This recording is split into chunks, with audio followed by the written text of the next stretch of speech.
Sometimes in life, things just make sense. In the car world, that translates to about 25 years ago, people that drove these started driving these in droves. But then about 10 years ago, things became less clear. People that used to drive these started driving these. Why is that?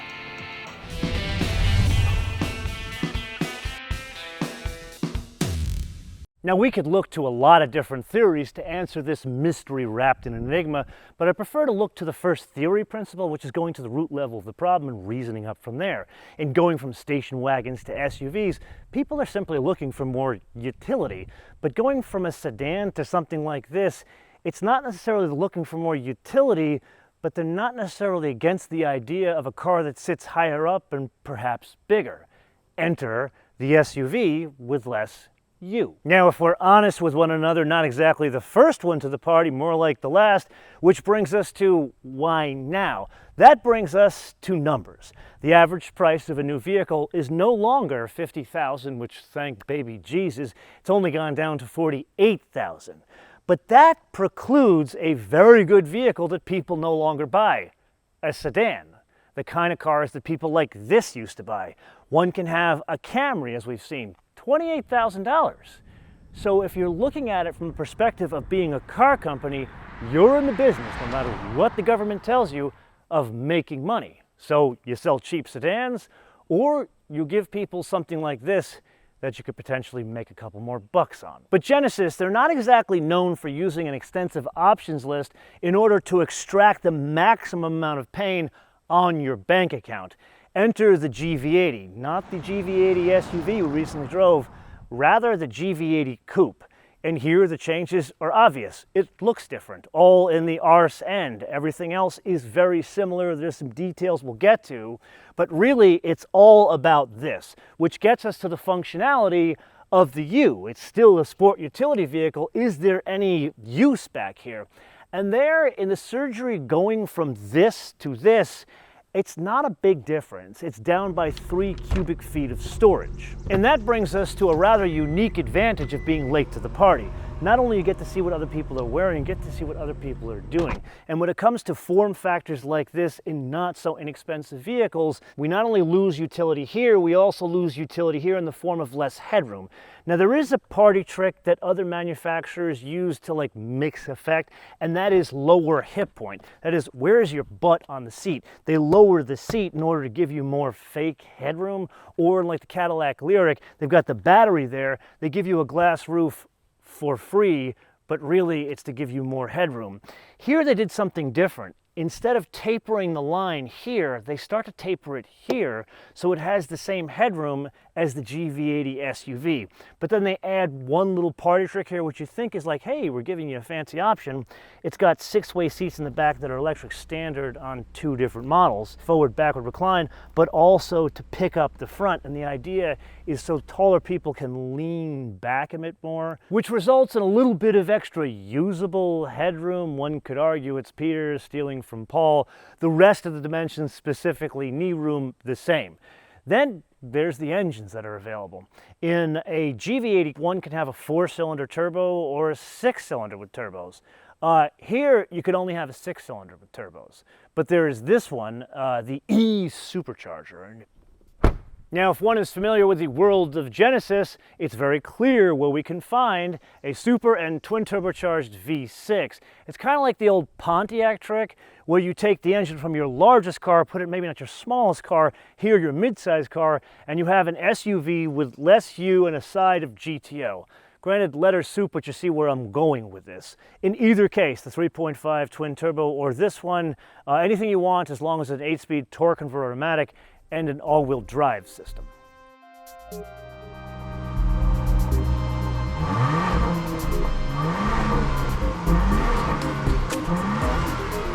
And with that, welcome to the rainy border between Wisconsin and Minnesota. Now that we have the pleasantries out of the way, 5,203 pounds, or depending on express your weights and measures, 2,360 kilograms, which brings us to an important point of order. This is the fanciest one they make. They make one that's not fancy, but it's not as fancy as this. So that one weighs 154 pounds lighter with that comfort mode. Oh, bit of deja vu. That feels kind of like the GV80 SUV we drove a couple of months ago, although once you get this thing over 3,000 RPM, it definitely spools up. Yeah, they do pilfer this engine from the G90, and it's an appliance. It sounds like a vacuum cleaner. Here, it works much better in a different, really smaller vehicle, even though it's taller. Now, why do I say that? It just feels more immediate in the shorter vehicle. Now, there is a huge difference between this and the G90, as well as the GV80 SUV we've driven. Come to a stop on this desolate road here. By the way, stunning beauty, even though it's flat and there are literally no bends in the road. This has a Sport Plus mode. Not something like an AMG or a Porsche, but it does have a Sport Plus mode. The GV80 SUV, meaning the long one, doesn't have that. So, shall we try again? Feels the same there. Oh, no. Right about 2,500, 3,000 RPM, it really comes alive. What you notice here, oh, wait a minute, you really got to slow down there. This becomes a very quick SUV with the Sport Plus mode. To the point where I would issue this PSA. Most of the folks that would consider something like this, Sport Plus, probably a bit too much car.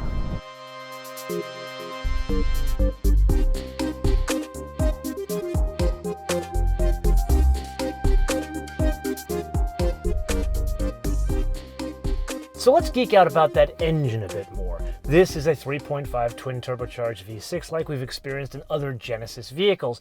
Difference being, this one has a supercharger that sits on top of it, but wait, there's more. There's also a 48-volt battery that drives the electric supercharger. Now, it's not electric, it's still a supercharger in the old sense of the word. What they do here is pre-spool the supercharger, so the idea is you don't have any supercharger lag or turbocharger lag, so we're getting boost before the turbos spool up. Now, in theory, it's supposed to deliver linear power. However, in speaking with the product manager of all 80 and 90 series Genesis vehicles, Trevor, remember him? He was the guy behind some of the end vehicles over at Hyundai. He was saying they changed the tuning of this, so it's not exactly the same application, the same tune of this engine that came from the G90. It's tuned for more quote-unquote sport application. And one example he gave is instead of the supercharger just kind of tailing off and with the turbochargers taking over, after the turbochargers do their thing and they kind of finish and hand off to the regular engine, the supercharger can deliver some extra boost at higher end, not just on the low end. To best understand how this drives, or really how it rides, we have to back down from Sport Plus into Comfort, and there it tells the tale of effectively the same vehicles that feel totally different. That GV80 SUV, you wouldn't confuse that with like an AMG or an X5M, and you wouldn't do that here, but everything changes in terms of the ride quality. It feels stiffer from the minute you get behind the wheel. Now granted, some of that road back there was choppy, here not perfect, but better. And the thing you notice, you've lost the suppleness of the regular GV80 SUV. That's not a bad thing. It's a more sporty feel. Now, it's a combination of things. The tuning, as well as the size of the wheels. Like, these come fitted with the 22s fitted as standard. The regular one without the supercharger, that's 20s. But wait, there's a couple of more moving parts going on here. They don't just give you like an electronic limited slip differential and change the tuning of the dampers. They also adjust the brake pedal feel. So the idea is this one has the monoblock calipers we've seen on other up-level Genesis products. But here you can adjust the brake pedal feel. Everything kind of works to tell the same story of this is a different Genesis, but it's very credible at being something more refined. So rather than playing a round of our famous game, the options game, we need to have a discussion about how much less you costs in your SUV. Put aside the Genesis for a minute. Let's look at the first one in the field, the X6. Then shortly thereafter came the Mercedes GLE. And of course, there was the Porsche very late to the game. All of those are very expensive vehicles, no matter what engine you put in them. Most of like the X6s and the GLEs we've ever looked at, the cheapest one was like $87,000. Then we got into a turbo GT that goes up to $250,000. So with that as the idea, the parameters, the boundaries, what's this cost? Well, the basic price of the 3.5T, not this one, the cheap seats in the upper level of the Genesis midsize world, $79,950. That is quite a shock when you consider Genesis, but look at other vehicles we just discussed.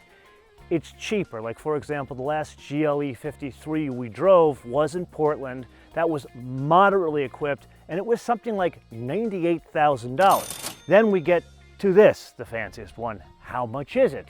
Well, $85,750. What makes the difference aside from the electric supercharger, the battery that drives it, and the larger wheels? Well, a couple of things. For example, the monoblock calipers in the front, the ultra suede headliner. You would think that's optional in the lower one and standard on this one.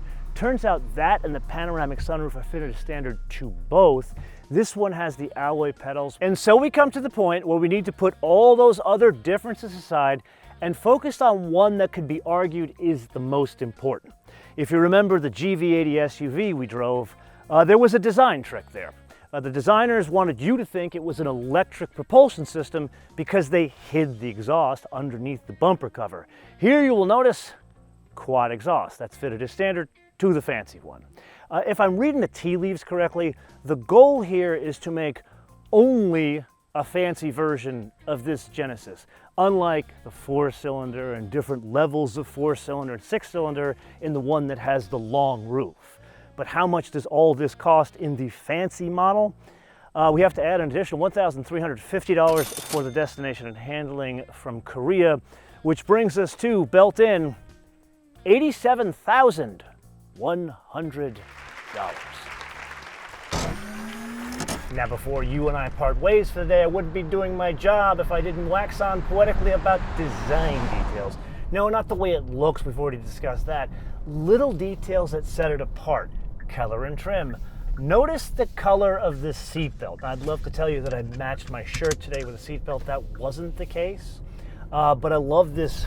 It's like a reddish orange kind of thing, and it repeats throughout the entire interior. This is an interior that's only available in the GV80 Coupe. There are 3 that are only available in the GV80 Coupe.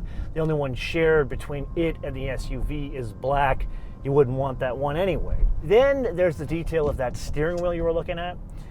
This is the D-shaped steering wheel, and the idea is to make it look a little bit sportier. Now, I can't honestly tell you there is a difference in the diameter of the steering wheel. However, there feels to be a difference in that it feels smaller, which goes a long way to keeping in the theme of this feeling more refined, more sporty, a very different vehicle from the SUV GV80 variant. Now, of course, I have to go down on record as saying I would prefer the satin finish wood trim on the dash. Why? Because Genesis, they're one of the few that does an unusually good job in the tactile feel of the different color and trim options. And by limiting it here, I think it limits the appeal of the interior. So yes, bravo, different colored seat belts, but how about more choices on the trim on the dash, especially this being the most fancy version of the GV80. See where I'm going with this?